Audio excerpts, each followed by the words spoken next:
Non पार्षद को mayor बनाएंगे?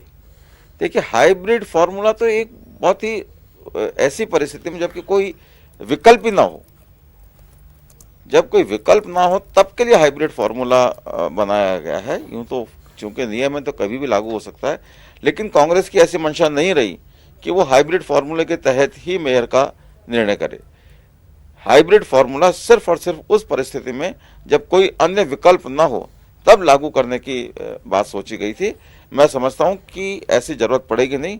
हेरिटेज में हम बोर्ड बनाएंगे तो हमें हेरिटेज में जो जीते हुए पार्षद हैं उनमें से हमें मिल जाएगा मेयर बनाने के लिए, और हम कोशिश करेंगे ग्रेटर में भी हम लोगों का साथ लेके जो लोग निर्दलीय जीते हैं या जो कांग्रेस के प्रति अपना विश्वास व्यक्त करते हैं उनके सहयोग से हम बोर्ड बनाने की कोशिश करेंगे। जीत का कई जगह जश्न देखने को मिल रहा है और हम देख रहे हैं कि कई जो कार्यकर्ता हैं वो हेल्थ प्रोटोकॉल को भूल करके, आपके कई नेता भी बिना मास्क लगाए हुए खुशी मनाते हुए दिख रहे हैं। कल ही राजस्थान विधानसभा में मास्क को अनिवार्य करने वाला कानून पारित हुआ। राजस्थान इसमें अग्रणी प्रदेश बना है, लेकिन इसके बावजूद आप ही की पार्टी के नेता मास्क के बिना नजर आ रहे हैं। क्या कहना चाहेंगे आप, क्या अपील करना चाहेंगे उन नेताओं से भी?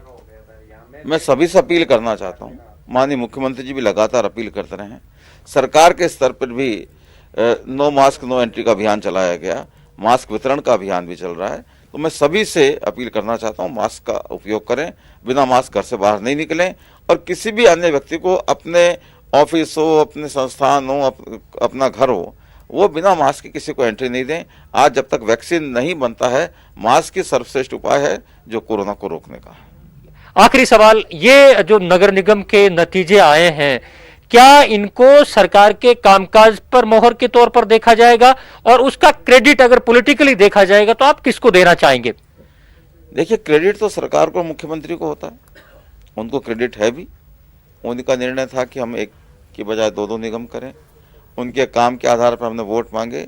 हाँ, इतना जरूर कहना चाहता हूं कि ये एकमात्र आधार नहीं होता सरकार के कामकाज के आकलन का। सरकार के कामकाज का आकलन कई तरीके से जनता करती है, और मुझे विश्वास है कि राजस्थान सरकार हर मोर्चे पर जनता के सामने खरी उतरी है। हर जिम्मेदारी राजस्थान की सरकार ने, चाहे विकास की हो, चाहे लॉकडाउन के दौरान लोगों को राहत देने की हो, या अन्य सामाजिक सरोकारों से मतलब हो, सब जगह राजस्थान की सरकार ने अपनी जिम्मेदारी निभाई है।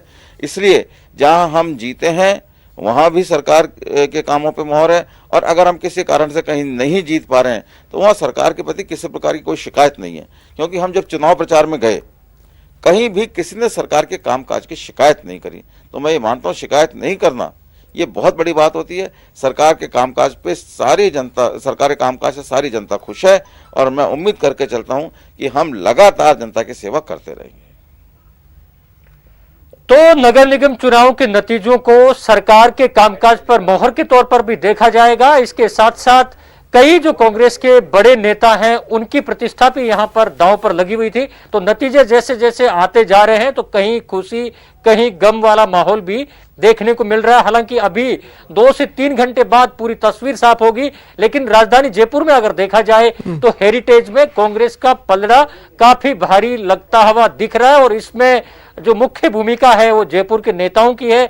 यहां जो भी नतीजे आए हैं उनमें सरकार के कामकाज के साथ साथ जो स्थानीय विधायक और नेता हैं उनको भी क्रेडिट जरूर राजनीतिक तौर से जाएगा, और उसकी खुशी का एहसास भी इन नेताओं के चेहरे पर साफ देखा जा सकता है। हालांकि चुनौती बड़ी इस बार होगी, क्योंकि 2 नगर निगम है और विकास के कामकाज कराना, जितने बड़े बड़े वादे किए हैं उन वादों पर खरा उतरना कांग्रेस के इन बड़े नेताओं के साथ साथ जो पार्षद के उम्मीदवार हैं, जो पार्षद जीत के आए, उनके लिए भी ये चुनौती से कम नहीं रहेगा। क्योंकि ठीक है, शुक्रिया गोवर्धन मेरे साथ जुड़ने के लिए और तमाम बातचीत के लिए। मेरे साथ गेस्ट लगातार बने हुए हैं। छोटन यादव जी, आपसे बातचीत बीच में रुकी, मैं जानना चाहता हूं आरएलपी की नजर में ये जिस तरह के भी नतीजे आ रहे हैं इसके मायने क्या हैं आरएलपी की नजर में?